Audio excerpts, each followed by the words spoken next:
Бишкек шаарындагы Орто Сай Ош базарларында соңку мезгилдери чыккан өрт кесепеттерин алдын алуу үчүн каланын Борбордук базарына күтөөсүз текшерүү уюштурулду. Өрт өчүрүүчү ууна чакырыгын берип келген кезде соодагерлер тыш чыгып кеткен столдорун киргизип, атайын тартылган жиптерин кырка баштады.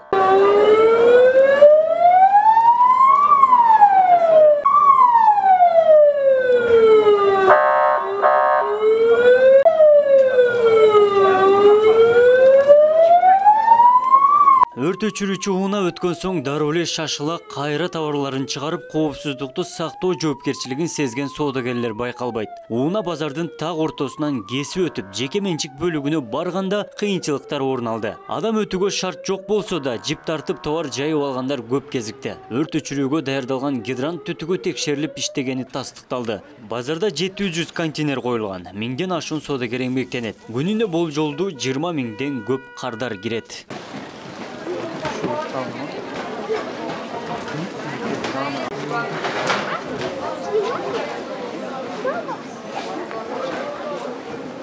Анан азыр өзүңүздөр көрүп келдиңиздер, базардын машина жакшы өтүп келди, бирок мына менчик базарга кире албай койду. Ал базарлар бизге карабайт. Чындыгында менчик базарлардын пароходдордун көп жерлери жабык.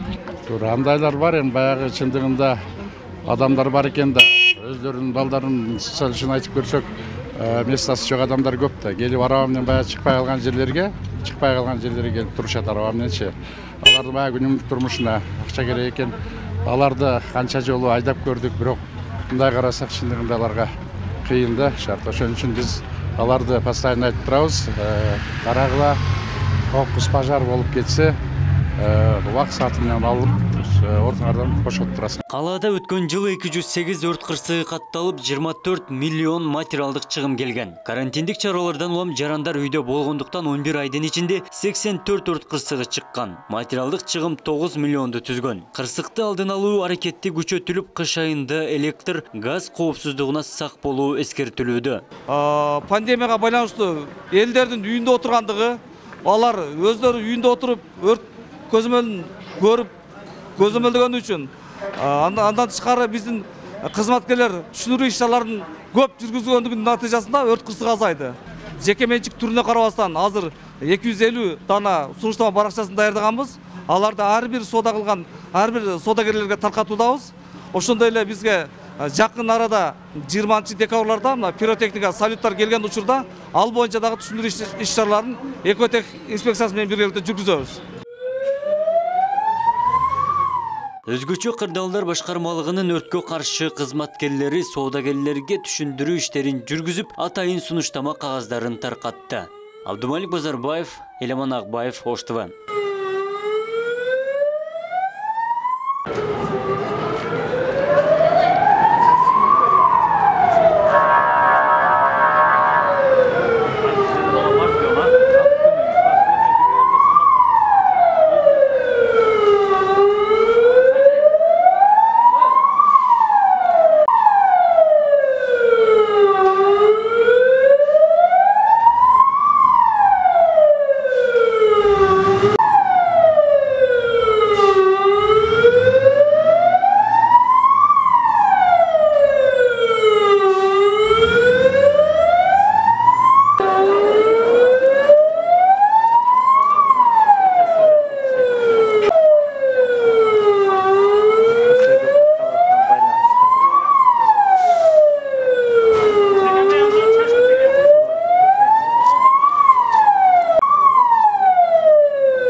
Komandir.